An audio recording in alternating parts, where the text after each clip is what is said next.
Howdy y'all, Michael here. Today is Sunday, July 24th, 2022. It's about 100 degrees right now. It's about 2 something in the afternoon. It's a bit warm, or actually a bit cool. It doesn't feel that bad out here with the wind blowing, but it is a hot day. I'm at Love Field Airport. More specifically, I am at the Frontier flight.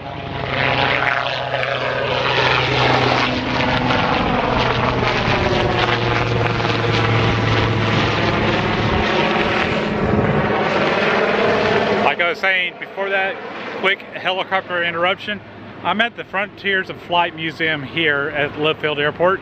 Tickets are about $10, and it's got some Smithsonian items in there as well, so let's go check it out together. Come hang out with me.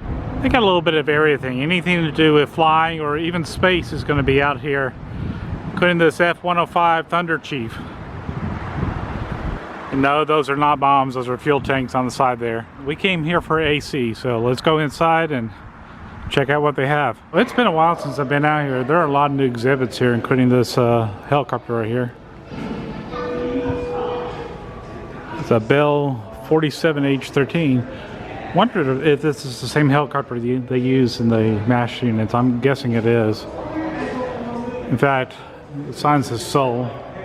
34 miles. If you're into model aircraft, there's a huge collection here of model aircraft. In fact, just looking around here, there are a lot of new exhibits I have not seen before. In fact, they moved some of the exhibits around, so definitely worth taking a visit out here. If you've been here before, come out again. There's a lot of new stuff. Honestly, I'm a bit lost here because everything I knew where the place was has actually changed. So, and some of these exhibits may rotate around. They are, like I said before, part of the Smithsonian partnership. So they have some national treasures that are in this museum as well. You have one of the Blue Angels F-18s here, and if you have not seen the Blue Angels in the air show, you got to go see them. It is truly amazing to see one of their performances. I've actually been out to see the Thunderbirds. They didn't fly because of, I think the lead pilot had a back injury. But this was incredible. This was absolutely incredible to see this.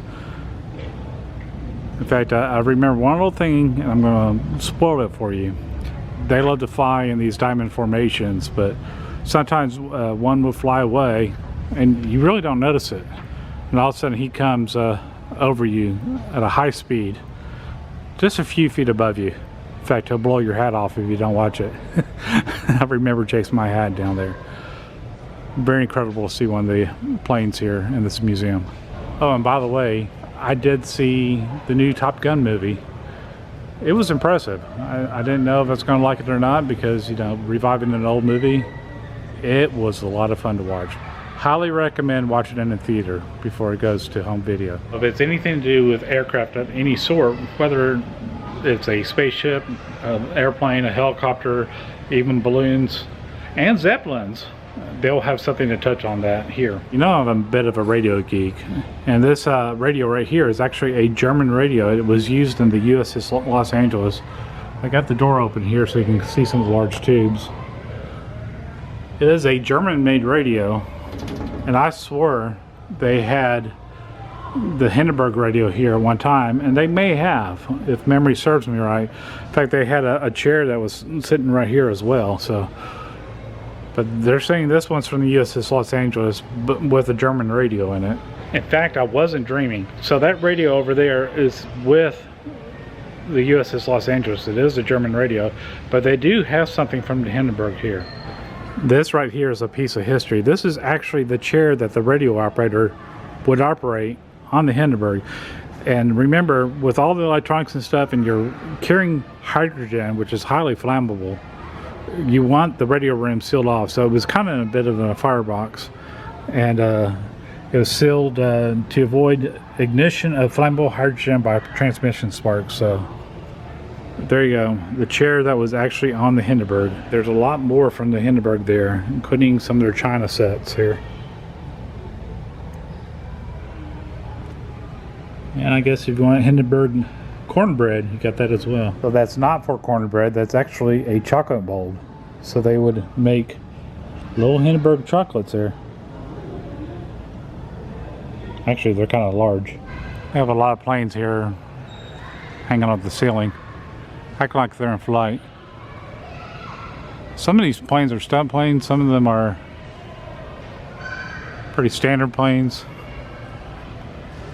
There's a little stunt plane that is sponsored by the museum. And a replica of the Wright Flyer.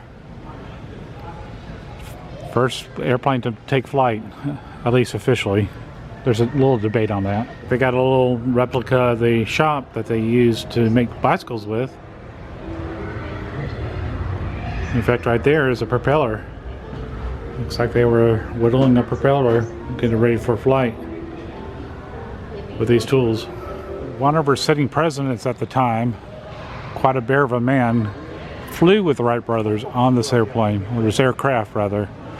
If you know who that is, leave a note in the comments. I'd like to know how many people know which U.S. president rode, while in office, one of these Wright Flyers. This is an interesting one. This is the V-173, which is also known as the Flying Pancake. And it looks like a very odd plane. There's actually two of these made, and they were made as prototypes, and I believe the other one was actually destroyed, so this is the only surviving one. Highly experimental. Obviously they never used it, but that is an amazing contraption that flew. I'm really puzzled as to what the purpose of this airplane was. Very odd shape, and it looks like they only had room for one pilot up there. Very puzzling. Apparently it was some kind of bomber. It had 6 50 caliber machine guns and 2 1,000-pound bombs. Still very, very odd. If you're still curious about this plane, they have QR codes on these displays, so scan this code right here right off your TV and you'll find a lot to read about and maybe a little video. So it does have quite a bit here. There's a picture of the Flying Pancake and a little video to watch. Looks like they got some video of it in flight too. So this is the Chance Vote RF-8G Crusader. This plane was built in 1955, at least the early versions of it. It was more of a reconnaissance plane, but it was one of the first planes that were carrier based that were able to fly 1,000 miles an hour or greater. In fact, here's a little hole for the cameras on the side here. So there's camera station number 2R, there's camera station 4. There's probably cameras underneath it as well. In fact, it saw carrier service, I want to say around 1957 on. This one right here is considered the Corsair 2, which is very similar to the other one, except this one's more of a fighter jet, which obviously is carrier based as well with the folding wings. Pretty amazing to see the back of these rocket launchers. Each one of those items there would ignite the rocket, launch it. Right there. And there's a rocket that was very popular in the 1980s, a Sidewinder. Or a missile, rather. You would think this one would be an airplane or maybe a drone at least. This is actually a missile. It's designed to be launched from either a missile carrier or a sub, but it's got landing gear. So you can pretty much launch it from any runway. That is a missile.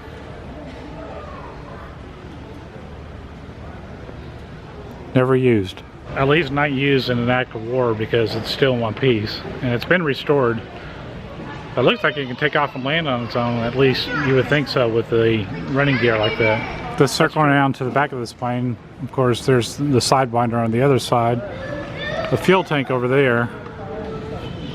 Some bombs up on the front. But what is this?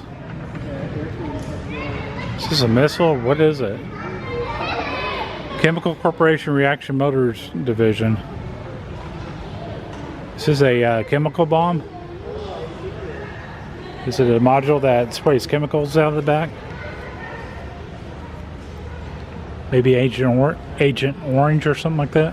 A lot of NASA history here. Some exercise bikes. Some of the space suits. And the Apollo program here. That's a Saturn V rocket right there.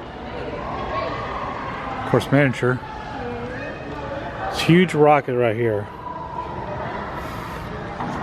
And right there, it's very tippy top. It's the command module.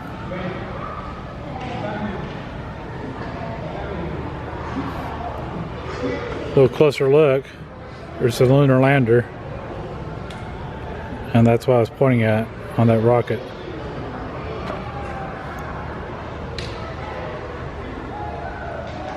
Truly amazing to see history like that. They have one here.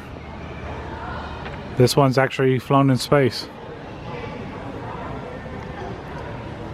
It's the Apollo 7 command module. When you look inside it, it looks just like what it was in the movies.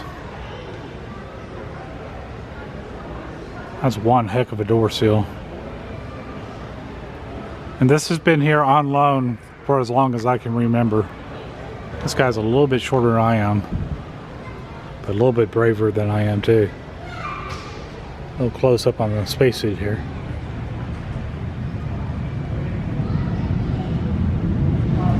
So everybody should recognize this one. This is the U.S. Army's UH-1 Huey. Ran off a 1300 horsepower engine here. The Lycom TS-5313. Yes, I can read. You're probably familiar with these if you've seen any of the Vietnam War movies. These helicopters were in just about every one of them, although not full size. This is a C-130 Hercules, at least a model of it. I believe I walked through either a C-5 or C-130. And it was like a huge gymnasium, incredibly large inside. They got a little display here of a pack out for a pilot here, including the emergency radio, some of his survival gear, including a radio, pocket knife, signaling mirror, drinking water, flares, and a lighter. A little display here of the radios across the nation listening to the broadcast of FDR, with a blue star in the window here. And that blue star signified that you had a family member in the service in active duty during the war. And it was common in World War I and World War II.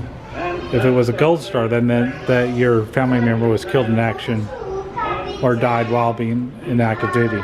Good or bad, we need to remember our history. And back in the 1940s, people of color were not treated as well as others. And this is an homage or a display talking about the Tuskegee Airmen. This was a group of all black pilots that fought during World War II and fought valiantly. If you get a chance, read up on the Tuskegee Airmen. There's a movie out called Red Tails because their planes all had a red painted tail on them. It's worth a watch. It truly is. Of course, they didn't have every single airplane in here, but this one was interesting. This is a glider, and you could actually carry jeeps and troops in there, and it would come in silently. So this is kind of an open view of it. They were one-time use. You were pulled by another airplane, and you glided in, and you pretty much crash landed on the belly of the plane here. Then you were able to move your troops and equipment out from it. I'm missing a lot here because there is so much to see here, but they had little sections for each part of the war and sometimes region of the war. And this section is more World War II, more the Pacific area, and then right next to it goes more into World War I, or as we knew it, as they knew it, the Great War. And here are some of the machine guns that they had during World War II that were mounted on airplanes, and some of these were actually hooked up to the engine, so they wouldn't shoot the propeller off. So every time the propeller swung around and it had a gap, a bullet was able to fly out of this gun, but it would not shoot its own propeller because it was timed with the gearing. This right here is not a machine gun. This is actually a camera. This was a training device and you would shoot at your target, and then they develop the film and find out if you hit your target or not. It's for training. So this section right here is more of commercial aviation. And this model's been here a while, but I think it's pretty cool. This is a 747 for United Airlines, and it shows you the interior, which is very, very cool. So here's the cockpit, and you're going down, there's the upper lounge. You see where all the passengers sit. And it's truly amazing how many passengers you can have on these jumbo jets. It keeps going and going and going. Actually, that's not United Airlines, that's Japan Airlines, JAL. I was wrong. Still very cool. How many remember getting their food in these little trays here? Little ceramic tray with a little metal cover there. So, this is a training galley. Not certified for aircraft use. I guess this would go to the stewardess school when they learned how to use these things. A little bit of trivia. I have not flown commercials since 1997. That's almost 25 years ago since I last flew. Here is the black box. It's not black, it's orange, so they can find it. But they call it the black box, which records telemetry, sometimes audio. There's usually two of these on a big jumbo plane. One up front and one in the back. But no matter how bad of a crash it is and how hot of a fire it has, these boxes were designed to survive that, so they could figure out what happened.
There's a better view of that helicopter when we first came in.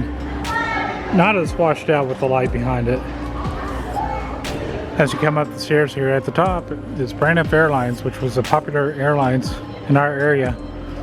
I don't really remember the orange livery, but I'm more familiar with the brown planes there.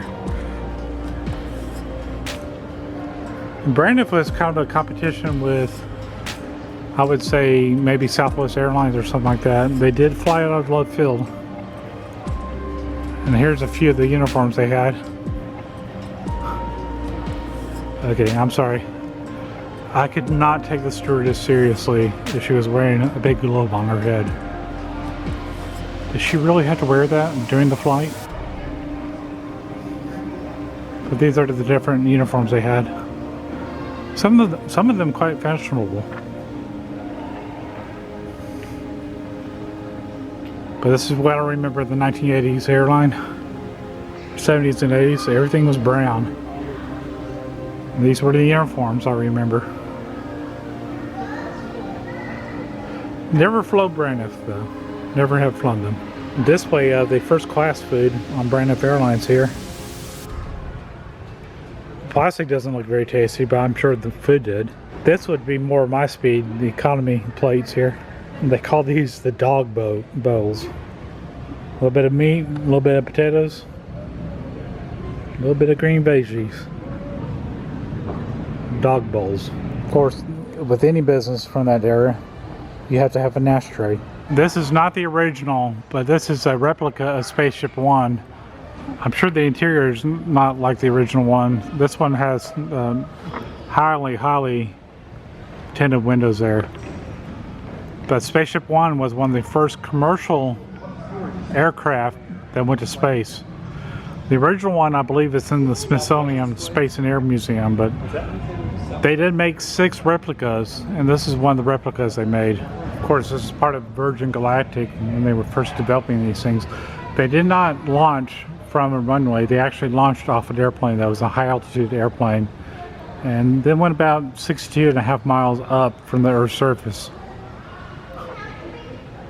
But this is a replica, obviously, because that is not an engine. That doesn't even have the hole for the engine. This wall on the museum, you can actually look out these windows and see the actual airplanes got around here at Love Field Airport. Nice little observation point here. In fact, you can see the gates way off in the distance there.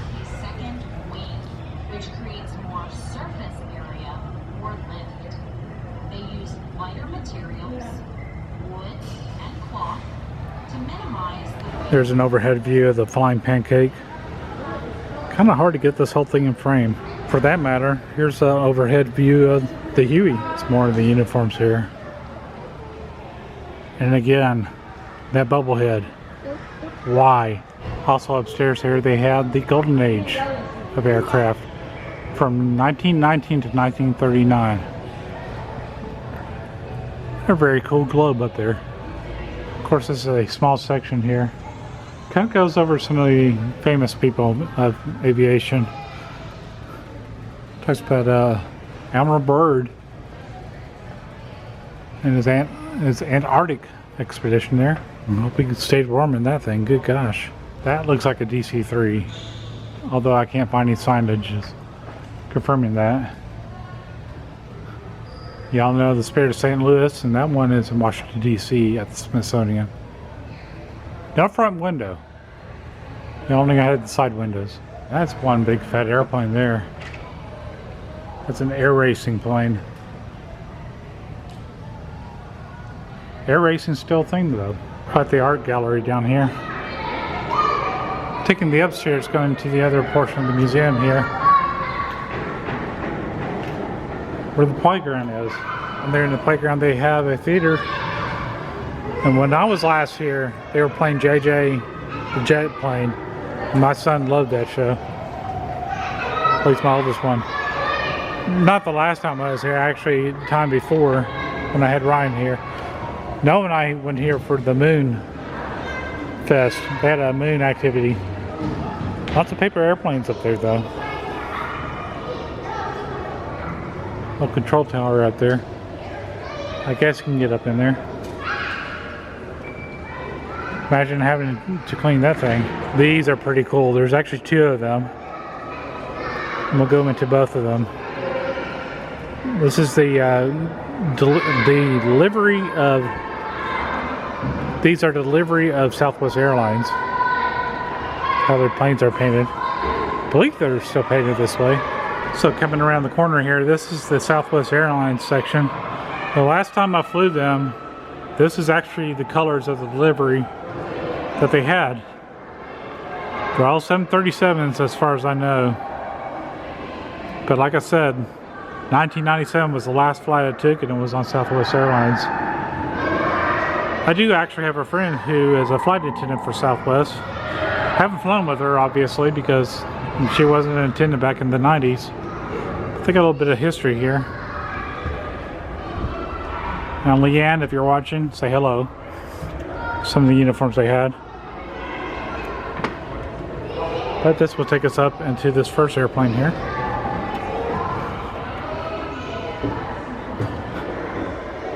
So this is obviously a cutaway. But here's the chairs they once had. In the front row here. And from what I recall, they don't have any assigned seating. That may have changed, but last I checked. That's the stewardess jump seat right there. Low galley, probably just drinks, and they don't really serve meals. But you can see the cockpit of an old 737 in here.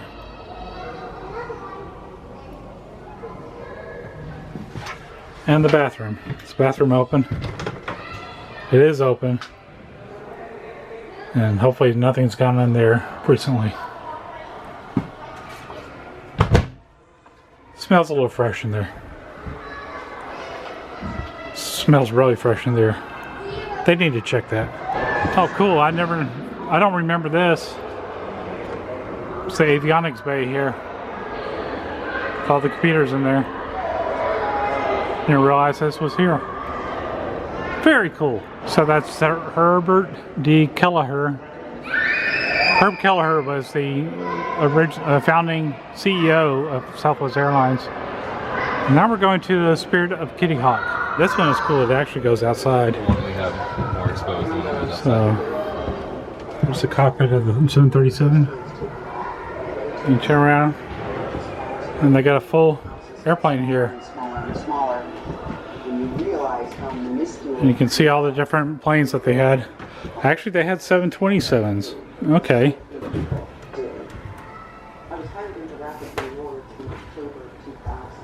And sometimes they had special paint schemes on some of these airplanes. And there is a younger Herb Kelleher.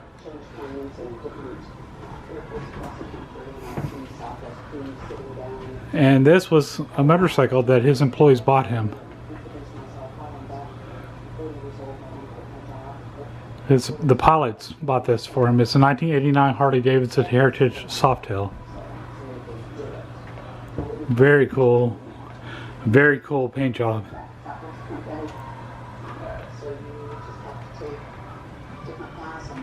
We're actually outside the museum here. You see some planes out there too.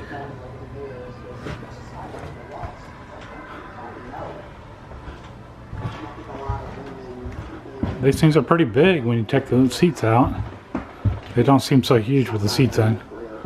I believe it's 3 on one side and maybe 2 on the other. It may be 3.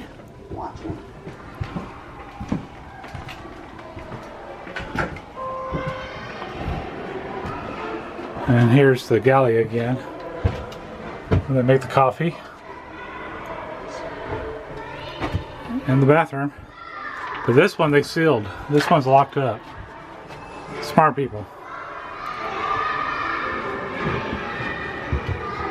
I guess this is where you turn on and off the lights for the cabin. Very cool. And life vest in case you go down in water. Well, thanks for hanging out with me. This is the Frontiers of Flight Museum. Tickets are about $10 here, and it's worth a visit. It takes about 2 or 3 hours to go through it all, and there's a lot I don't see each time I'm here. So every time I'm here, I see something new. I don't know what I'm doing, but I'm having fun doing it. But for now, y'all take care, be safe, and bye.